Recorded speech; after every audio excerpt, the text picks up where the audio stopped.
Una de las tareas de las bibliotecas de la Escuela Lacaniana de Psicoanálisis es hacer extensión del psicoanálisis en la ciudad, y esta actividad es una buena ocasión para ello. El documental que vamos a presentar, Le Monde de Théo, está realizado por Solène Caron y Valérie Gay-Carajou en el año 2016. Está grabado en francés y subtitulado en castellano. Este documental no necesita muchas palabras de presentación. Es impactante, conmovedor. Es un testimonio que enseña. Si hemos titulado el encuentro de hoy «Autismo, ¿qué puede aportar el psicoanálisis?», la respuesta a esta pregunta es el propio vídeo.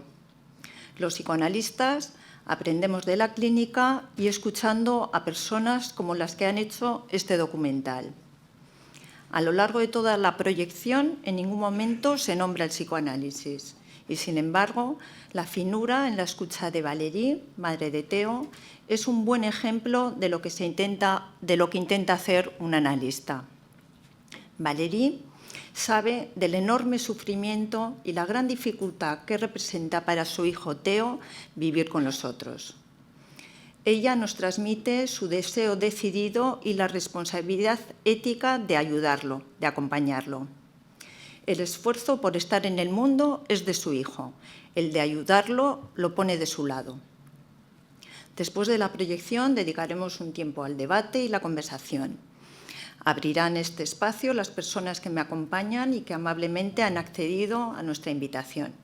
Ellas son Vilma Cocoz, psicoanalista en Madrid y en San Sebastián, miembro de la Escuela Lacaniana de Psicoanálisis y de la Asociación Mundial de Psicoanálisis, docente del Instituto del Campo Freudiano y corresponsable de la Red Psicoanalítica del NUCEB, responsable del Observatorio sobre Políticas del Autismo de la Eurofederación de Psicoanálisis.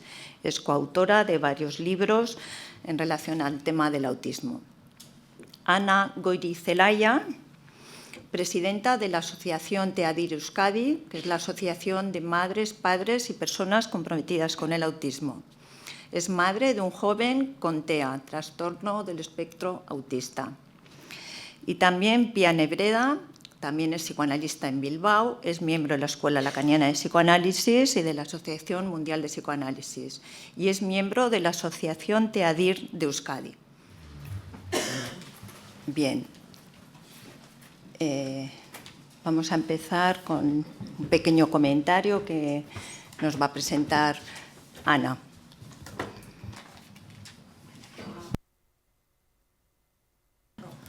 Sí, vale. Hola, buenas tardes.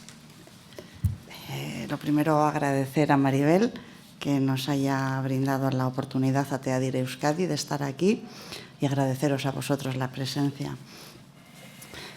Como decía al principio, yo soy madre de dos chicos y los dos son especiales, pero uno es, además de especial, es particular. Y un día alguien nos dio un cartel que decía que era autista. Nosotros no sabíamos muy bien qué hacer con ese cartel. Y de alguna manera nos pasó algo parecido a lo que le pasa a Valérie, en que está muy bien que te den ese cartelito, pero luego tú no sabes qué hacer. En el documental he visto reflejados muchos momentos de nuestra vida, muchos episodios que también hemos vivido en nuestra familia.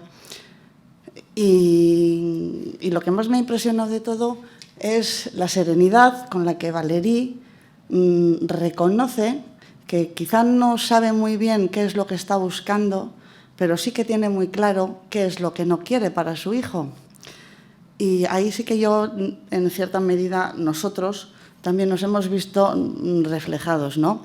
Porque yo creo que, aunque no sepas muy bien lo que buscas, si sabes lo que no quieres, eso puede propiciar a posteriori un buen encuentro.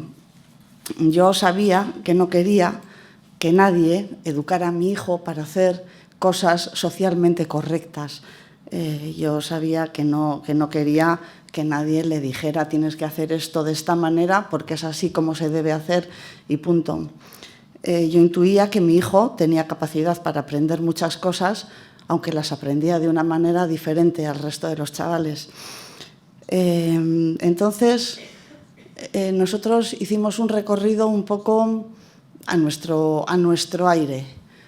Teníamos ahí un niño con un comportamiento que chirriaba, que socialmente no era exactamente lo que se esperaba de él y que nos sorprendía muchísimas veces cuando él apenas hablaba y leía libros. Y decíamos, ¿y este niño cómo lee? Si nadie le ha enseñado a leer y apenas se comunica de manera verbal. Entonces, eso nos empujó a seguir un poquito por esta senda similar a la de Valéry, ¿no? Bueno, pues si nadie me acompaña, pues caminaré yo solo, no importa. Y un día, de una manera casual, nos tropezamos con el psicoanálisis.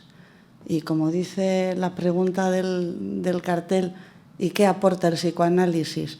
Pues a nosotros nos permitió tener una mirada diferente, nos permitió tener una capacidad de ver otras cosas distintas a lo que habitualmente nos decían que teníamos que ver. Nos aportó, nos permitió mirar la singularidad, lo particular que tenía Inas y acogerlo. No apartarlo, sino acogerlo, hacerlo nuestro y desde esa particularidad que él tenía nos permitió poder ir trabajando, un trabajo que hicimos un poco en equipo. También sabía que no quería que le cambiaran su pensamiento, que no quería que le cambiaran sus ideas, porque eran unas ideas que eran suyas, que eran particulares y que eran las que le definían, eran las que hacían que él fuera Inas. Y ahí, en el psicoanálisis, también encontramos alguien que nos tendió una mano y que nos dijo que efectivamente que nuestra intuición como padres era una intuición buena, que no teníamos por qué seguir a pies juntillas lo que nos decían otras personas, que nuestra intuición en nuestro conocimiento del día a día con nuestro hijo, que era muy importante. Así, cada invención de las que hicimos a lo largo del tiempo para poder acoger del mejor modo posible estas particularidades de nuestro hijo, de cada invención pudimos sacar un primer paso para empezar ahí a hacer un trabajo. Decía Vilma en el documental Otras Voces, que no sé si habéis tenido la ocasión de ver, que cada persona se mantiene en el mundo de una manera soportándose sobre unas maderitas y que los sujetos autistas tienen muy poquitas maderitas para mantenerse a flote. Y yo me veía cómo a veces estábamos ahí nosotros mismos intentando hacer maderitas para poder soportar, para que él se pudiera agarrar a esas maderitas y se pudiera mantener ahí a flote. Y también ahí volvió a ser un trabajo en equipo. No sé si lo que está sonando es mi móvil. Estoy oyendo un sonido y creo que es mi móvil. Lo tengo en silencio.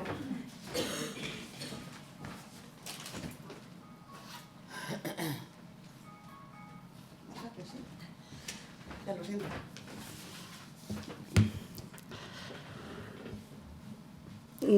¿Qué más hemos aprendido de todo esto? Pues hemos aprendido que es importantísima la posición que nosotros tomemos como padres, como familia en el núcleo, porque la posición que nosotros tomemos es la que le va a permitir al autista buscar su hueco. Es importante estar en una actitud de escucha activa, pero no de escucha activa a las palabras que nos puedan decir, porque a veces no nos van a decir palabras, pero a veces sí con el comportamiento, con un gesto, con una estereotipia, nos dicen un montón de cosas. Además, también tenemos que estar atentos al lugar que ocupamos, porque yo hubo un momento de enajenación que me dejé llevar Y dije, no, esto aquí tengo que tomar las riendas y le tengo que conducir a mi hijo al camino del éxito. Y bueno, fue el fracaso más estrepitoso de mi vida. Fue cuando peor estuvo mi hijo, cuando yo decidí tomar las riendas de su vida. Me enseñó que no, que yo no puedo ir por delante de su vida, que su vida la tiene que vivir él y que yo solamente puedo estar a su lado o algunas veces corriendo por detrás porque él va más rápido de lo que yo había previsto. Pero siempre él es el que tiene que marcar, él es el que tiene que marcar el ritmo y él es el que nos tiene que decir por dónde ir, porque yo creo que ellos tienen un cronómetro especial y ellos miden sus tiempos de una manera diferente a la que nosotros hemos decidido que tiene que ser. Vivimos en una sociedad en la que prima sobre todas las cosas la inmediatez. Las redes sociales, todo es inmediato, el móvil, todo es al momento inmediato. Y ellos están al margen de eso, ellos tienen otro tiempo, otra manera de hacer, y que si nosotros entendemos dónde está ese tiempo, podemos llegar, no sé si lejos, pero podemos llegar a hacer avances muy importantes. Luego ya dependerá de cada uno cuánto avanzan. Y eso es otra de las cosas que a nosotros nos ha aportado el psicoanálisis, aprender a respetar esos tiempos, mantenernos ahí a la espera.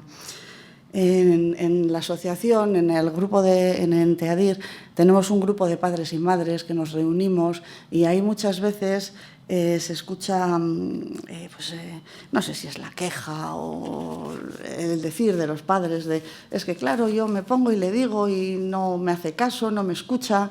Y pues solemos sacar en conclusiones de lo que nosotros decimos y a veces cuando son los propios padres los que toman esa posición un poquito por detrás, un poquito de espera, vienen y te dicen, pues fíjate que lo he hecho de esta manera y me ha sorprendido porque ha hecho esto o ha dicho lo otro.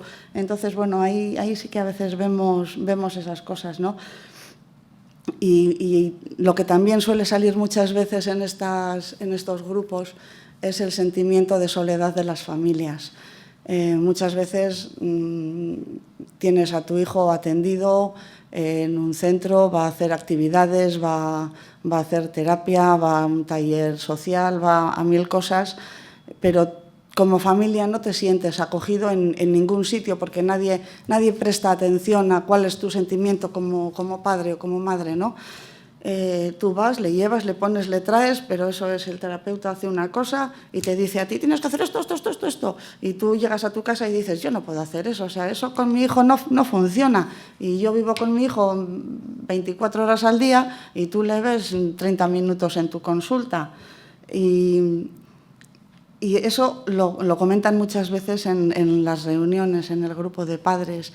Y yo creo que los padres tenemos que coger un poco también la posición activa de permitirnos juntarnos, reunirnos con otras familias, con otros padres, para poder poner en común todo este tipo de cosas, porque a veces somos como pequeñas islas ahí en un mar infinito y al lado tenemos cantidad de personas que están pasando por algo parecido a nosotros y el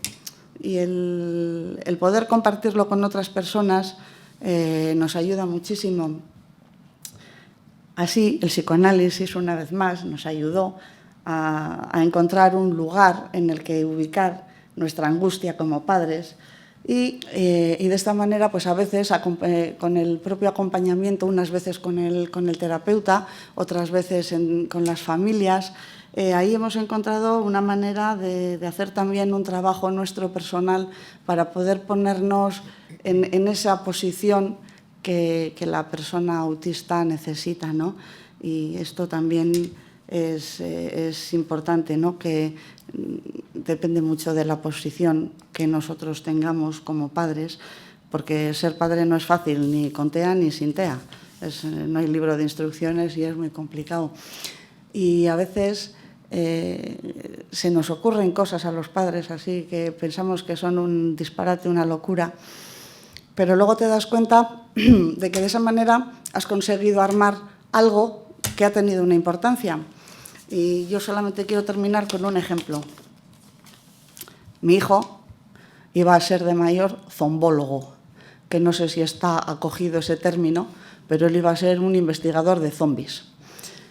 Y vivía obsesionado con los zombies. Y solo había zombies en nuestra vida. Y solo se hablaba de los zombies y del peligro de que viniera un apocalipsis zombie. Y llegó a ser tal la obsesión que él tenía con los zombies que no podía ni salir de casa, él no podía ni salir de su habitación, por si acaso ya había empezado el apocalipsis y no lo habían dicho en las noticias. Y era complicadísimo que se levantara de la cama para ir al colegio. Entonces yo le dije, yo soy enfermera, y le dije que no se preocupara, porque en mi hospital, que es referente en el mundo mundial, si había un caso de zombies nos íbamos a enterar los primeros. Y en cuanto diesen la noticia de que había un zombi, yo iba a volver corriendo a casa para que todo el mundo se pudiera guarecer.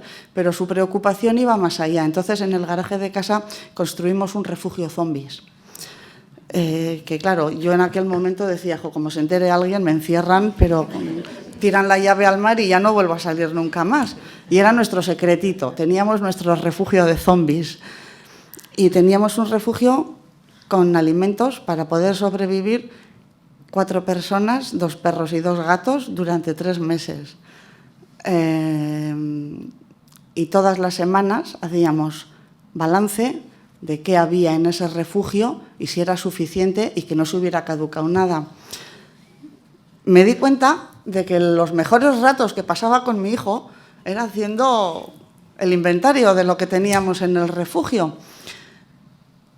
Y eso que para el resto del mundo era una chaladura nuestra, a él le permitió encontrar una manera de gestionar, bueno, eso y la ayuda de los profesionales, claro, pero esa cosa tan simple le permitió encontrar una manera de seguir adelante. Luego estuvimos comiendo conservas mucho tiempo, pero bueno. Bien, gracias, Ana. Desde luego yo creo que es otro ejemplo más de las grandes invenciones que pueden llegar a hacer estas personas, ¿no? Vale. Pía. Sí, bueno.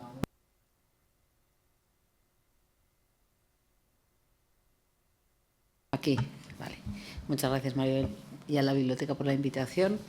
Siempre es un placer venir a Donostia, además, aunque sea un ratito. Verdaderamente eso es arte, ¿no? Yo cuando lo veía el documental, recordaba una frase, un dicho no me acuerdo si en el seminario 7 de Lacan, de Jacques Lacan, que dice que los artistas nos preceden a los psicoanalistas, ¿no? Y de alguna manera esta manera de esta mujer tan artística y de esta otra mujer también de inventar modos para su hijo en dificultades, pues verdaderamente da cuenta de unas invenciones, de un arte que va por delante de muchas cosas. Y lo digo porque el documental me ha referido rápidamente a sobre todo dos elementos que plantea Valérie, la madre de Theo, que a mí me han recordado muchísimo punto por punto a lo que planteamos desde el psicoanálisis para el autismo. Una es la posición de la madre, que es una posición, desde mi punto de vista, extraordinaria y, digamos, de una verdad y de una dificultad también extraordinaria de colocarse, como ella creo que dice algo así, como un otro, digamos, sin trabajar con el afecto. Es decir, que no lo dice así exactamente, pero dice algo de este estilo, ¿no? Dice, naturalmente, ellos necesitan, y mi hijo necesita afecto como cualquier persona, ¿no? Pero, sin embargo, ella sabe ubicarse no del lado del otro que quiere y da afecto, sino del lado del otro que comprende la lógica del sujeto autista. Y esto es punto por punto lo que los psicoanalistas decimos de la posición del psicoanalista en relación al autista. No puede para nada hacerse un semblante de un otro de saber, de supuesto saber, sino de un otro, digamos, a la medida del autista, de la necesidad del autista, que se preste a ser utilizado para el trabajo de sujeto, de construcción de sujeto que tiene que hacer el autista, ¿no? El propio trabajo es un trabajo extraordinariamente artístico, ¿no? Cuando se sigue un trabajo de un niño autista a lo largo del tiempo, se ve cómo utiliza los elementos y de qué manera tan exquisita a veces para ubicarlos en la lógica que necesita, o cómo va construyendo elementos para construir su subjetividad, ¿no? Entonces, me parece que por una parte ese elemento de este otro, decimos nosotros, ubicado como a la medida del autista, a la altura del autista, es decir, un otro que no demanda, que no genera sensación de autoridad, sino que está presto, esperando a ver qué surge del lado del niño, ¿no? Pero sin pedir nada, por ejemplo, de afecto, porque se trata de que precisamente en el autismo lo que sucede de base y de estructura, lo que está es precisamente el rechazo estructural, no voluntario, sino estructural, de la relación del sujeto al otro. Entonces, para construir, como dice, creo que Eric Laurent muy bien, no hay sujeto sin otro, pero el enredo que tiene el sujeto autista es que él no puede constituirse como sujeto porque esa relación al otro está de base cortada, ¿no? Y como está de base cortada, si el otro aparece como un otro que quiere relacionarse con demasiado interés por él, lo que puede sucederse efectivamente es que le agreda y le invada, se sienta invadido, vamos, no es que le quiera agredir. Y esta mujer entiende eso de una manera extraordinaria, y como una madre es capaz de desubicarse de la relación afectiva para poder ubicarse de la buena manera con su hijo con autismo, me parece extraordinaria la enseñanza. El segundo elemento que me parece también extraordinario es como ella misma dice que habla de nosotros, ¿no? Un poco a mí me recuerda a lo que los psicoanalistas que trabajamos con el autismo llamamos la práctica entre varios, ¿no? Que otra vez es, digamos, una modalidad que parte de que efectivamente como ese otro fundamental, ese otro referente para el autista no está inscrito, o no lo tiene simbolizado, no está inscrito para él, cuando aparece como invasor, ¿no? Entonces, en lo real, decimos nosotros, ¿no? Entonces, ¿cómo los otros, cómo hay una comunidad, que en este caso es una familia, pero en otro caso, por ejemplo, en nuestras instituciones lacanianas, de largo recorrido en Europa, el equipo, digamos, trabaja según esta modalidad de práctica entre varios, de un nosotros donde nadie es especialmente un otro referente para el niño, y sí todos y cada uno está dispuesto a construir una relación particular con el niño, de lo que dé de sí, y siempre, digamos, tras la elección del niño. Y me parece muy interesante porque efectivamente esta mujer lo que habla, que hace su familia es precisamente esto, por eso habla de un nosotros, ¿no? O sea, cada uno establece una relación con el niño bajo la condición de no agredir, que no sea una relación agresiva, ¿no? Entonces me ha parecido esto muy interesante, ¿no? Entonces, ¿qué aporta el psicoanálisis? Pues quizá el psicoanálisis ha aportado, por ejemplo, estos dos elementos, ¿no? De cómo ubicarse como un otro para el niño autista, teniendo en cuenta la estructura del niño, y esta cuestión de la práctica entre varios, que ya queda muy bien reflejado también en el documental. No sé si Valéry tiene nociones de psicoanálisis o no, pero bueno, tanto da, porque el hecho es que es un artista en la práctica del trabajo con el sujeto autista, ¿no? Por eso me acordaba yo de la cuestión del artista, ¿no? Porque me parecía que era una función artística, ¿no? Como cuando yo le escucho luego a Ana contar estos inventos que hacían en la familia, pues a mí me parece de un arte tremendo, ¿no? Bueno, tenemos es verdad, ¿no? Bueno, como siempre, como me he saltado yo mis propios textos. Bueno, también me interesa mucho, bueno, es precioso y extraordinariamente interesante seguir en el relato de la madre de Theo el acompañamiento orientado de la familia en el trabajo de inclusión y de reinclusión. A mí me parece que es extraordinariamente claro, ¿no?, como lo explica, de este niño autista en el lenguaje. Con un añadido de saber para ellos, creo, para cada uno de ellos, que nombran al final del documental como él nos enseñó el altruismo. Más allá de que uno lo pueda entender como nos enseñó a ser buenos con el otro, yo no lo he entendido así. Yo he entendido que les enseñó, digamos, por la vía de la dificultad de la relación al otro, queda muy obvio, digamos, lo que es el otro como alteridad para un sujeto que sabe verlo, ¿no?, de alguna manera.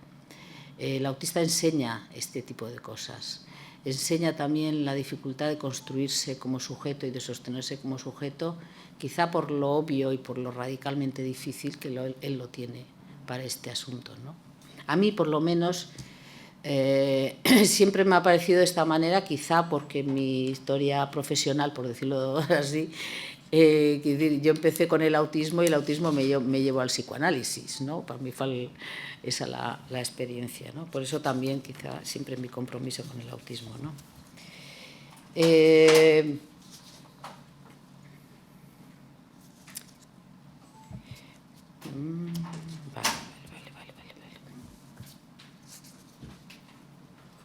Bueno, también habla muy bien, y creo que también es otro asunto muy, muy importante, el trabajo del autista, del niño autista con el objeto, ¿no? La cuestión del trabajo con el objeto también es un elemento muy importante para el psicoanálisis. Aquí habla Valéry del objeto autista, que seguramente algunos de ustedes sabrán, ¿no?, que es, digamos, como parte de... Me ha hecho mucha gracia cómo le llama al objeto autista, ¿no?, otra cosa, ¿no? Es un nombre muy interesante. Yo me hacía recordar una chica con autismo también que tenía una muñeca que se llamaba la Mi Vida, ¿no?, que daba mucha cuenta de que ese objeto era parte verdaderamente inherente al propio sujeto autista, ¿no? Es decir, esto es un objeto autista, ¿no?, como una parte de sí mismo.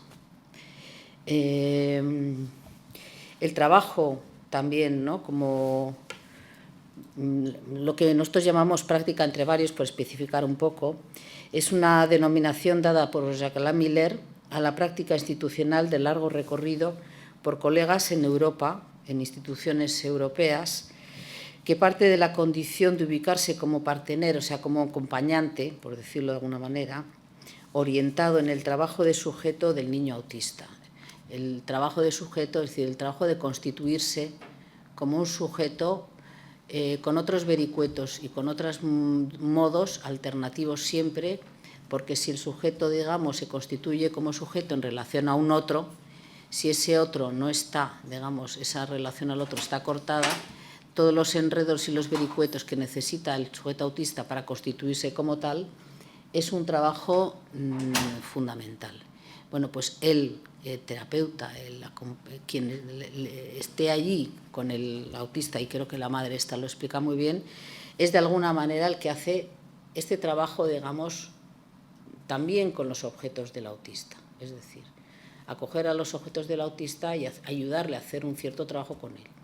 Primero esperando lo que hace él, pero es verdad que hay veces que quizá pues, se puede intervenir. Y yo creo que esta mujer también habla de eso, ¿no?, de cómo en algún momento poder hacer una cierta intervención con el cálculo enorme, digamos, de que esa intervención no va a ser una intervención que se va a recibir como una agresión, ¿no? Entonces, es una cosa que para quien esté en la práctica con niños autistas tiene que estar perfectamente bien medido, ¿no?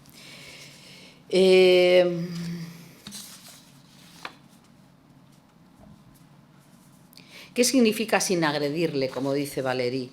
Bien, el psicoanálisis lacaniano lo señala y Valéry, madre y artista, lo avanza.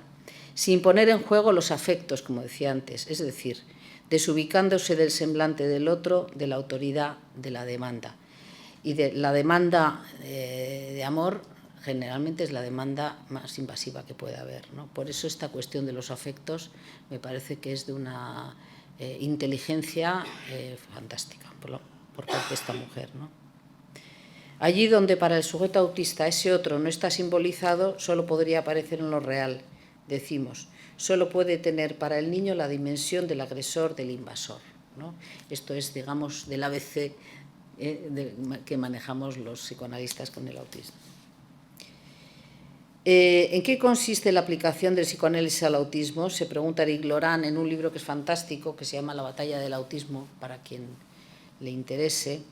Se trata, dice, de permitirle al sujeto desprenderse de su estado de repliegue homeostático en el cuerpo encapsulado. Ello supone hacerse el nuevo partener del sujeto, el nuevo acompañante del sujeto, fuera de toda reciprocidad imaginaria y sin la función de la interlocución simbólica. En muchos casos, como esta mujer lo explicaba, uno se puede convertir efectivamente en un objeto de uso, ¿no? Y poder soportar eso, ser en ese momento un objeto de uso a los fines del niño, ¿no?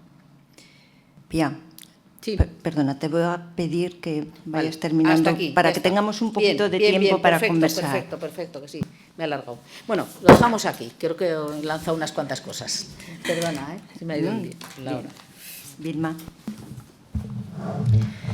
Bueno, muchas gracias a Maribel Aranjuelo por haber organizado este acto tan importante en el que me acompañan mis amigas, que hemos ya coincidido muchas veces, y siempre es un placer para mí encontrarlas y escucharlas.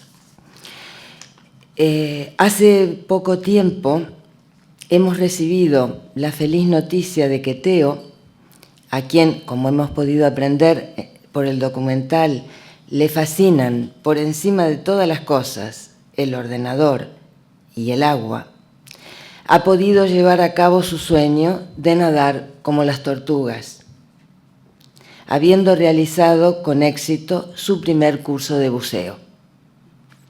Valérie Gay-Corajou, su madre, no ha podido estar hoy con nosotros, que era lo que pensábamos que nos iba a acompañar, pero se mantiene expectante. Le tenemos que mandar la fotito. Ella se mantiene expectante, y no ha podido venir porque ha debido acompañar a Teo a su segunda incursión en el mundo subacuático. En abril de este año, con motivo de las celebraciones organizadas por la asociación La Main à l'Oreille, en el Día Internacional de Autismo, Teo intervino tomando la palabra con soltura junto a su hermano para dar a conocer su experiencia en el trayecto difícil que debieron recorrer juntos hasta encontrar un vínculo fraterno, interrumpido a partir del momento en que el pequeño de 2 años cayó en lo que Owen Reskin llama pozo negro y Donna Williams llama gran nada negra, ambos autistas. En el documental Le Monde de Teo, el jovencito nos es presentado por su madre.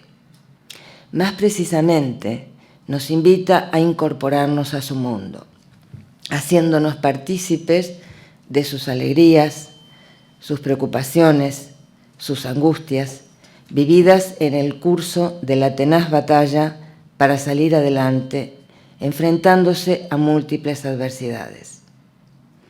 A través de la dedicación incansable de nuestras amigas en la gran red de intercambios de la Main à l'Oreille, podemos decir que Teo forma ya parte de nuestro mundo.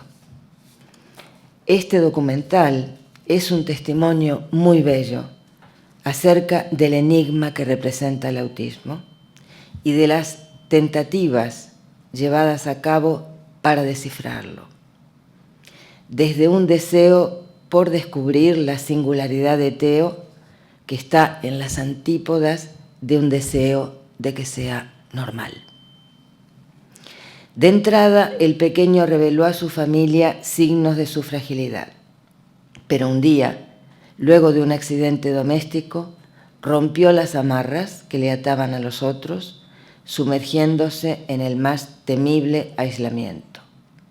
cayendo poco a poco en un sombrío silencio. Valérie buscó ayuda. Fue de aquí para allá visitando especialistas, como Ana, Ignacio y tantas familias que conocemos.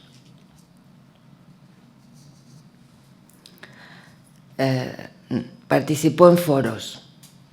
Ella también se encontró sola, incluso amenazada, por negarse a seguir las pautas que le proponían, augurándole, si no las cumplía, un futuro aún peor.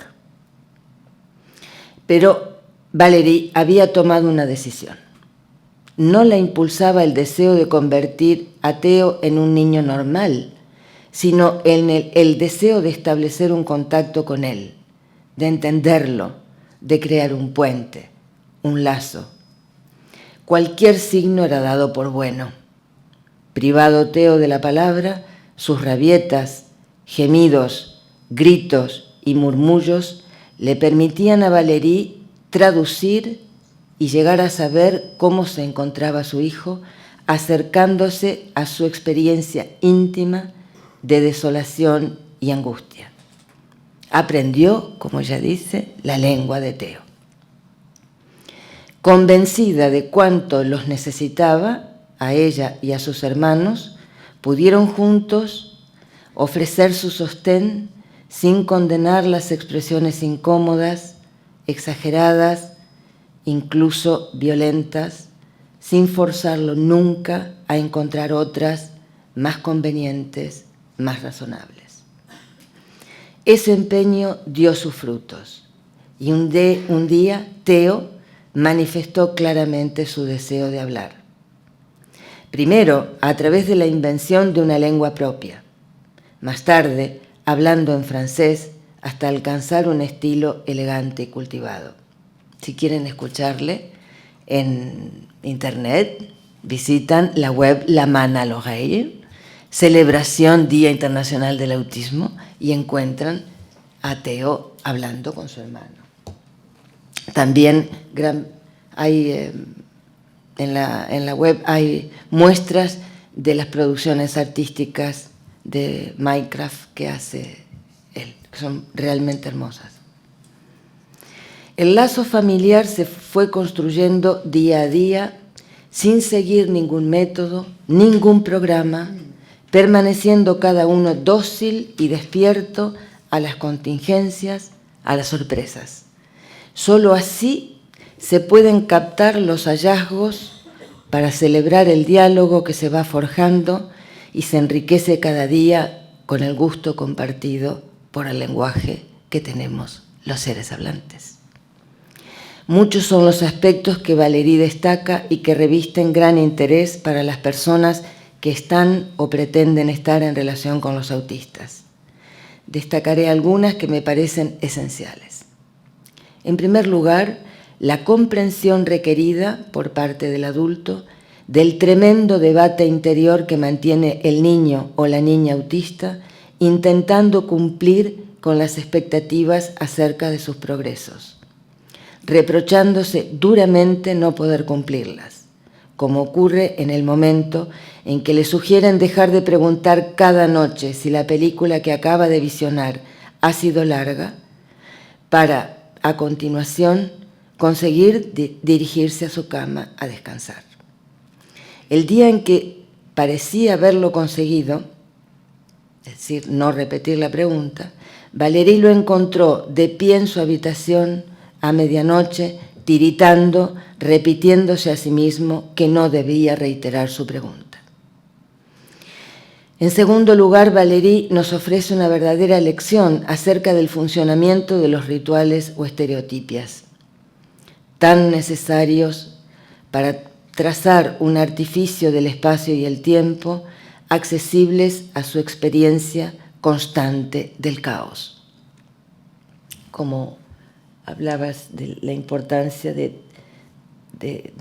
tomar en consideración que no hay incorporada la función mental del tiempo y que las estereotipias sirven para establecer un tiempo regulado, algo que es conocido y que tiene su comienzo y su fin. Ella destaca 3 tipos de rituales. Me parece esto de una sabiduría clínica a tener en cuenta a partir de ahora en nuestros congresos incluso.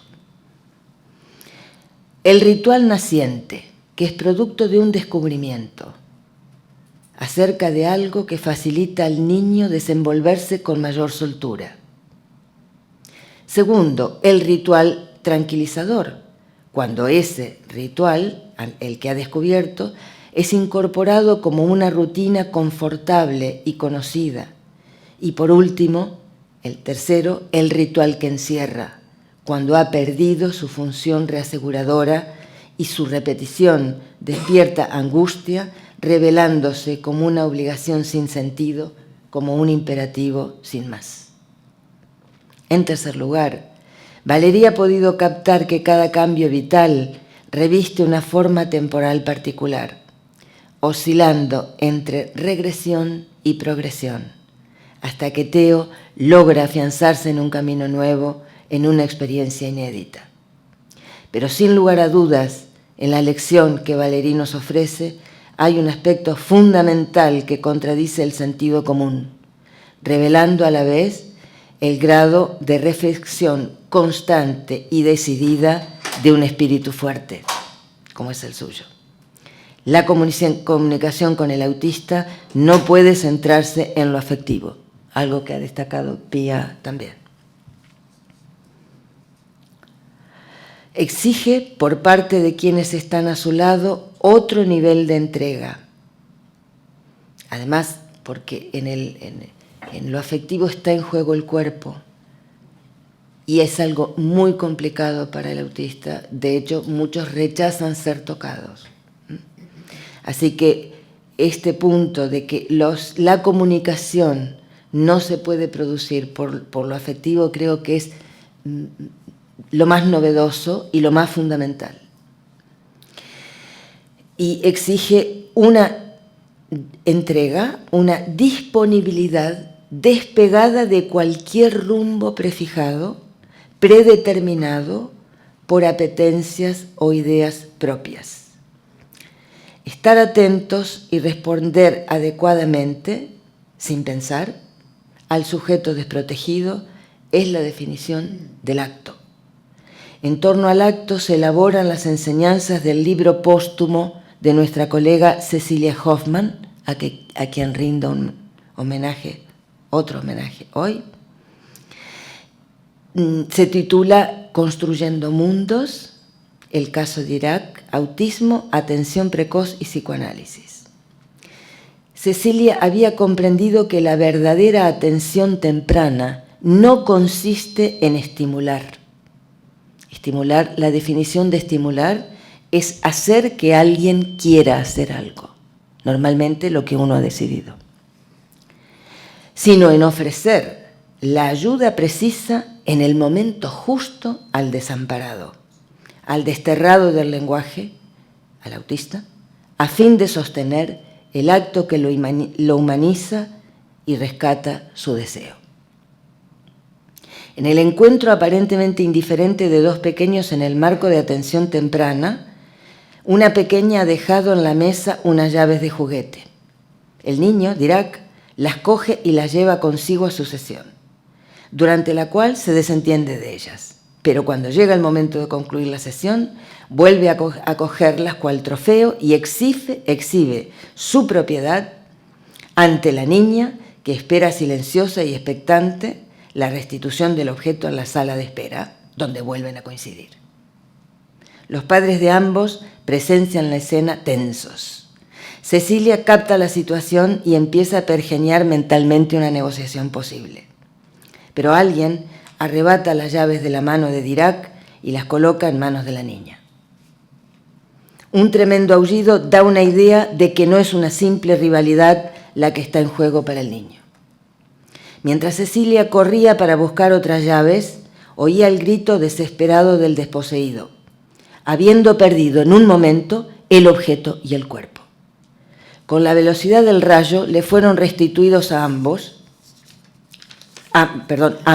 el cuerpo y el objeto al niño, de pocas y contadas palabras, quien pudo expresar, aliviado y volviendo a la vida, un gracias que inauguró un fecundo intercambio de Dirac con el mundo. El buen encuentro, la respuesta oportuna, dependen de haber aprendido a desprenderse de la identidad, del narcisismo, de la expectativa de reconocimiento, de la exigencia de reciprocidad. Un grado tal de abnegación recibe su recompensa. Theo ha construido su mundo gracias al sustento cotidiano ofrecido por su generosa familia. Actualmente él mismo suscita y propone la formación de microsociedades, de micromundos en Internet y en Skype.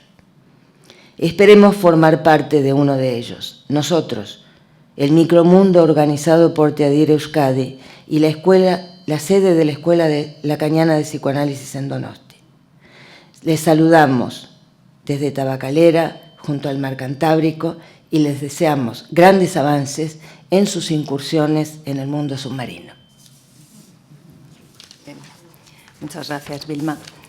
Bueno, tenemos justo un cuarto de hora porque para las 9 tenemos que terminar. Entonces, yo propondría que sea la sala quien tome la voz y aproveche la presencia de nuestras compañeras para poder compartir cosas, o bien del vídeo que acabáis de ver o sobre el tema del autismo.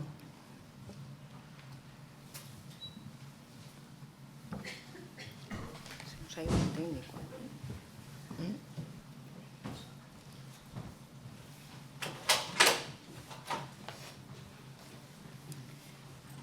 Ahí.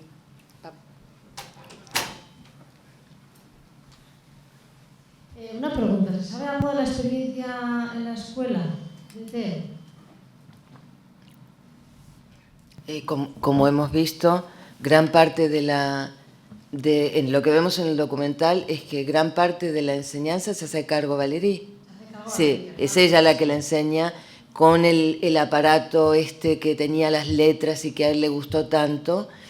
Es muy difícil, pero evidentemente es toda una enseñanza, que alguien pueda soportar con esa paciencia lo que ella dice, o sea, los 10 minutos de aprendizaje frente a 2 horas de estar reasegurándole que no pasaba nada, que si fracasaba no era grave, etcétera. O sea que la función del educador ahí es fundamental, no tanto por la transmisión de los conocimientos, sino por sostener. Yo trabajo en educación. Claro. Me viene a la cabeza pues todo esto, ¿no? ¿Qué te viene a la cabeza? Pues me vienen tantas cosas que no sé por dónde empezar, pero bueno. Pues una. Pues bueno, pues todos estos sistemas de estructura, muy estructurados, muy directos, muy de hay que hacer esto ahora y de esta manera. Y bueno, pues a veces no sé si se respeta mucho el ritmo de la criatura y tengo muchas dudas sobre eso. Eso es genial, sí. Son esas dudas las que permiten avanzar, ¿verdad?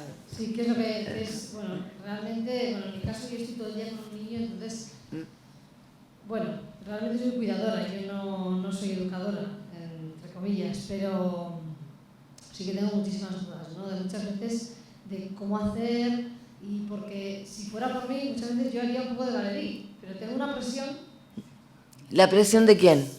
Pues del sistema tutor. escolar y de las personas que están por encima mía, y responsables de cómo, por eso te digo, ¿no? De que ahora hay que hacerlo todo de esta manera y hay que, bueno, pues hay que seguir estos ritmos, hay que pasar por estos chocos, por estos lugares, ahora este lugar, cuando el niño muchas veces está desconectadísimo. Eso todo. es. Y si yo por mí fuera, pues estaría todo el día en su necesidad y, pues bueno, pues le gusta el agua, pues estamos en el agua, etcétera, ¿no? Pero bueno, pues esa... Yo te agradezco muchísimo este testimonio porque es exactamente el punto en el que nos encontramos. En este momento. En la batalla del autismo nos encontramos con este problema. El que tú has definido. ¿A quién hacemos caso? ¿A quién? ¿Al servicio de quién nos colocamos? ¿Al servicio del niño, al servicio del sistema? En fin, pero es la pregunta esencial. Mira, yo te invito a que entres en la página web de Teadire Euskadi, no sé si la has visitado. Ahí tenemos las conclusiones de la jornada que hicimos en el Día del Autismo.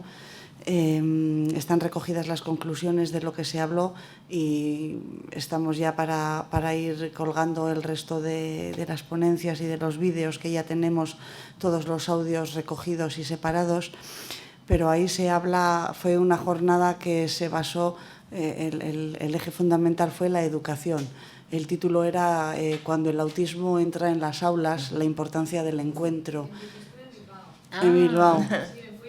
¿Estuviste? Sí. Pues ahí es que hablábamos de eso.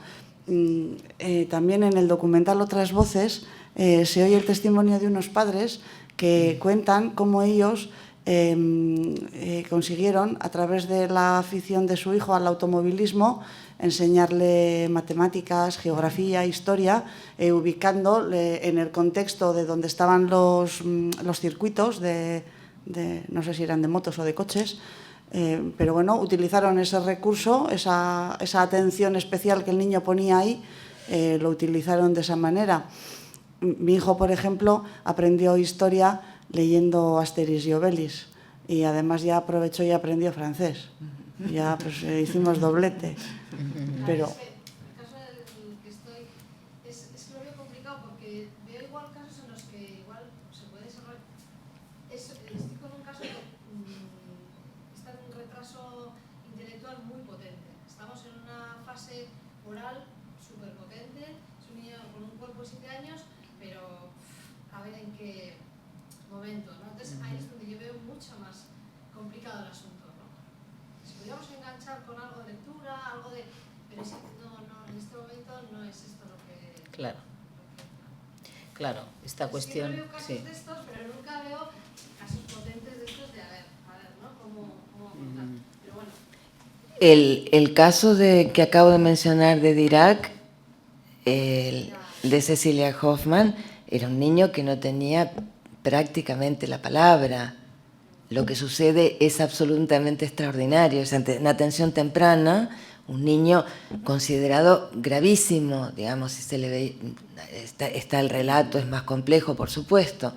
Es decir, que no nos debemos asustar por la gravedad, sino estar atentos a... En algún lugar está.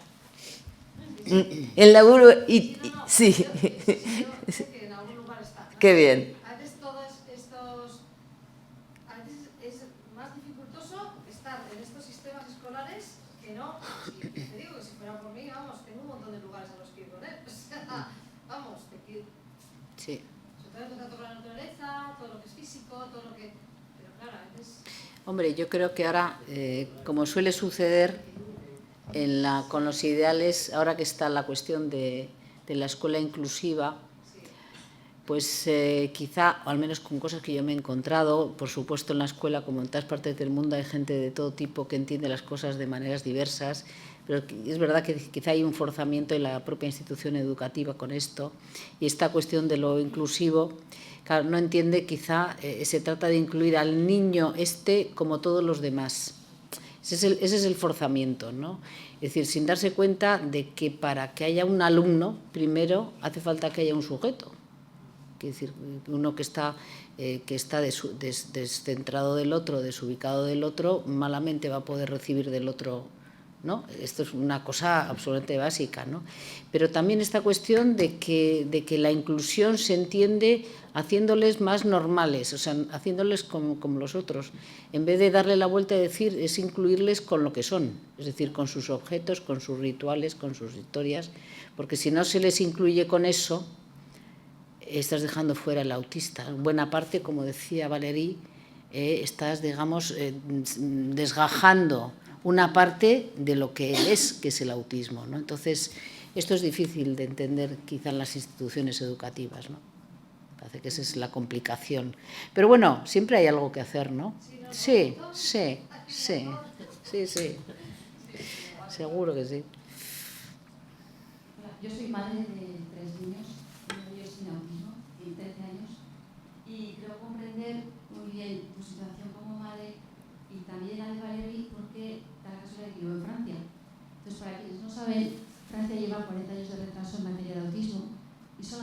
20% de niños escolarizados. Con eso respondo a tu pregunta. Cuando yo fui a vivir a Hendaya no sabía que mi hijo tenía autismo. Fue unos meses después, cuando cumplió 2 años, y cuando le tocó el momento de escolarizarle, y os va a chocar, pues fui a inscribirle y lo primero que me dijeron es: ¿pero usted tiene un hijo con autismo? Sí. ¿Y usted quiere escolarizarlo? Sí. ¿Pero usted ha visitado el hospital psiquiátrico? Y me quedé cortada y les dije: pero mi hijo no está enfermo, tiene autismo. Claro, yo comparaba con lo que salía de Guipúzcoa, que los niños estaban escolarizados con un auxiliar, que hay una APT en los centros escolares, y me encontré con que en Francia no existe la APT ni las auxiliares tienen formación. Es más, aquí cuando se inscribe un niño en la escuela, es la escuela la que se encarga de contactar con Berritzegune para que le pongan un auxiliar en función de las necesidades del niño.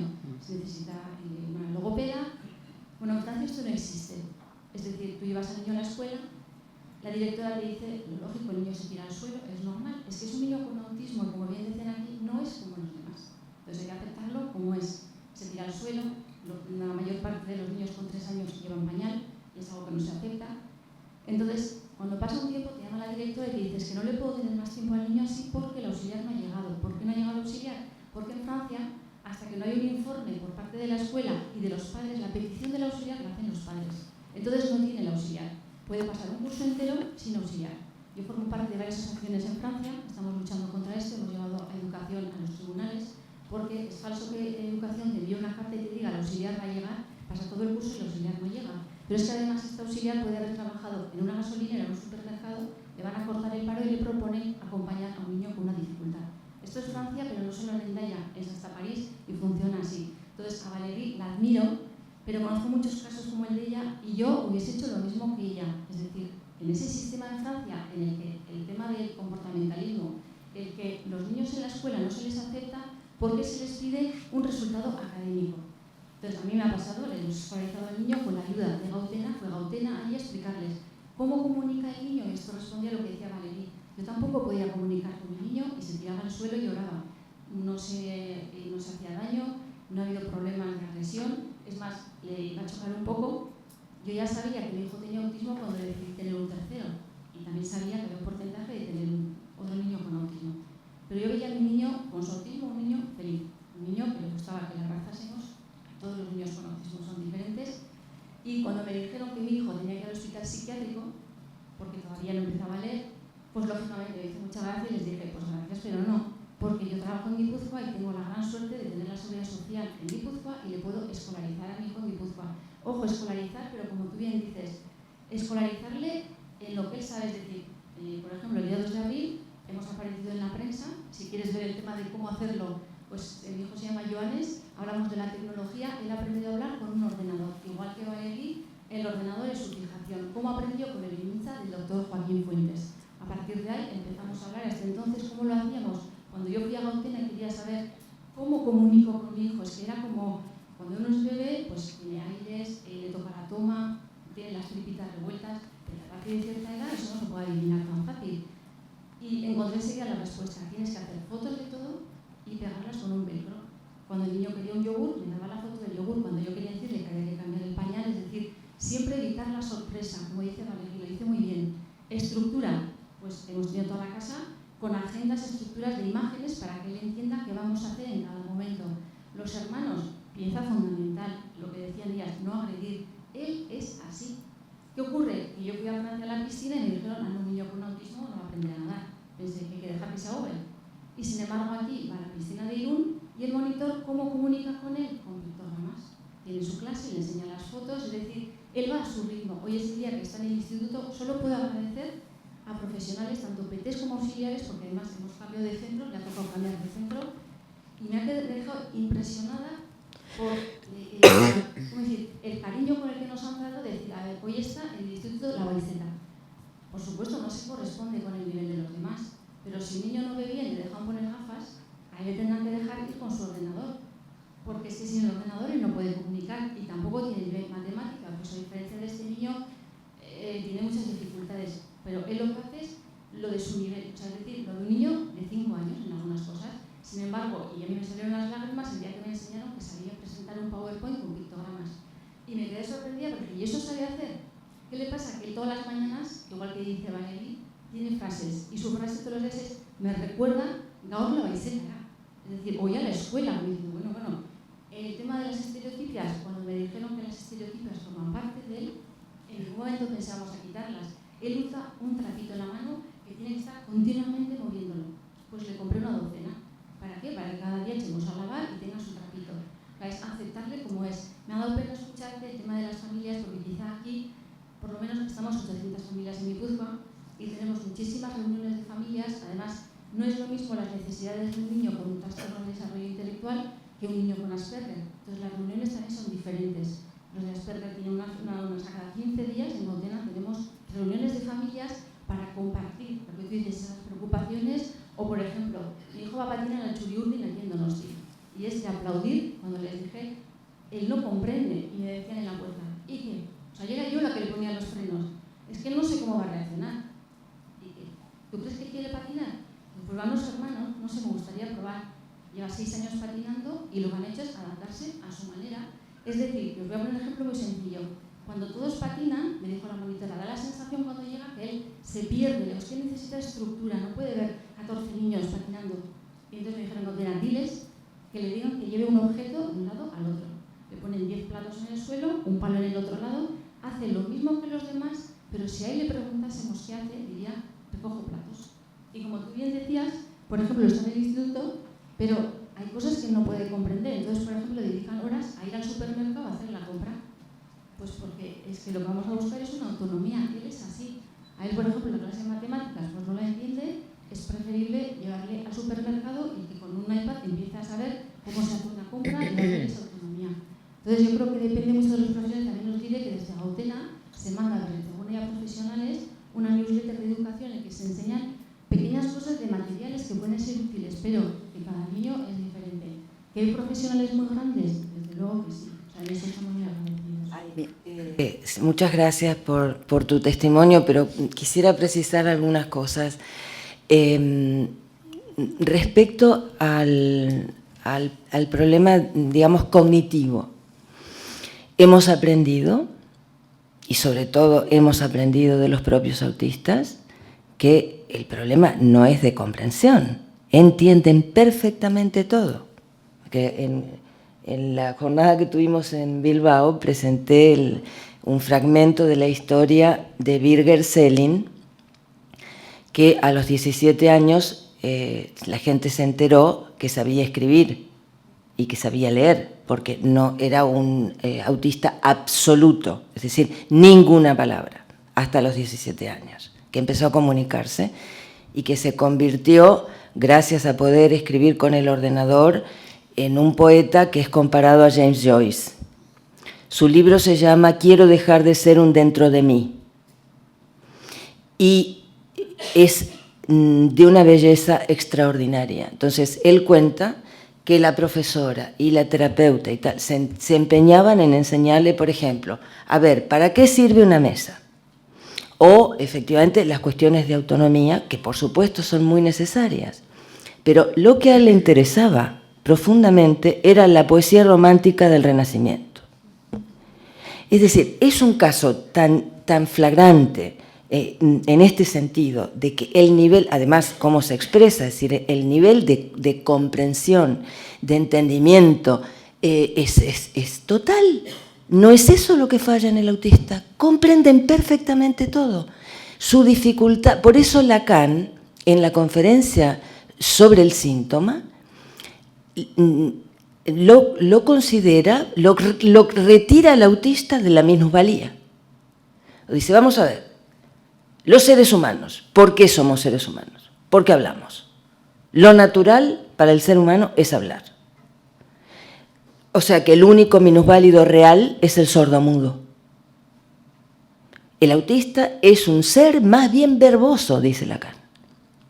Es decir, que realmente está atrapado por las palabras y por la lengua y por las cosas que le interesan. Y si algo le interesa, pues estamos seguros que sobre zombies no hay mayor especialista que tu hijo.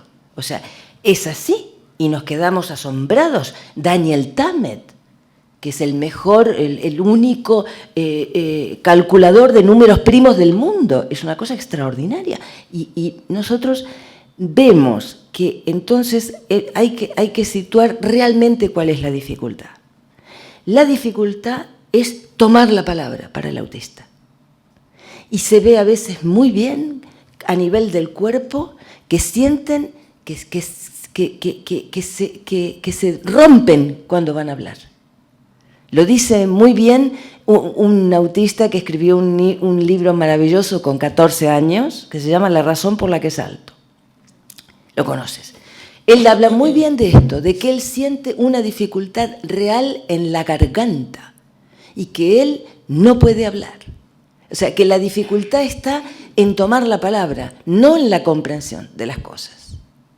Y me parece, y por eso los testimonios que tenemos hoy son tan valiosos, porque todos han salido de su debate interior para realmente transmitir dónde reside la dificultad que ellos padecen. Y uno de los temas esenciales es el cómo, la vivencia propia de que ellos no llegan a hablar como los demás. Y cómo llegan a odiarse a sí mismos, como lo dice Birger Selling, maldiciendo haber nacido porque no hablan como los demás. Entonces, la cuestión es, como dice Valérie, desdramatizar esto. Y no tanto hacer autistas funcionales, sino encontrar la manera para que cada uno pueda verdaderamente expresar lo que tiene en su interior y nosotros lo desconocemos. Porque nuestra manera de comunicación es la palabra. Entonces, se ve muy bien cómo ante un hecho horrible que le pasa a Theo a los 2 años, cuando se quema, que él pierde lo que había conquistado. Y entonces la cuestión es cómo retomar ese lazo a la palabra. Es decir, eso es lo extraordinario. Que un chico que perdió completamente la palabra, hoy puede estar delante de un auditorio así y explicar cómo ha construido la relación con su hermano. Es decir, y no significa que salió del autismo, sigue siendo autista, pero habla de su experiencia, la quiere compartir y disfruta de la vida.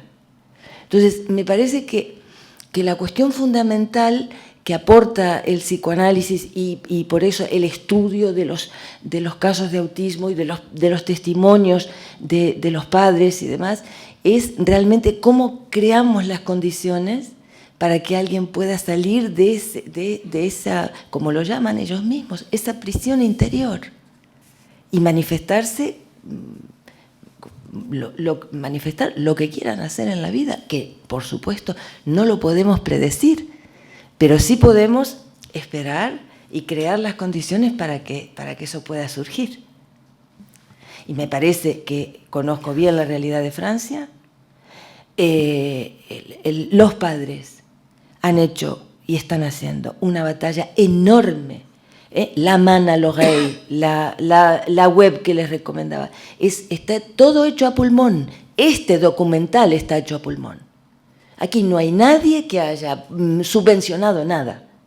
No hay ninguna subvención. Simplemente es la necesidad de transmitir y tengo que dejar. Sí, sí, bueno, teníamos poco tiempo y realmente se ha quedado corto. Es verdad que es todo un debate porque esta tampoco es cualquier ciudad. Gautena es una asociación enorme con muchísima fuerza, pero también es cierto que el planteamiento que se hace desde el psicoanálisis en la atención a estos niños es diferente.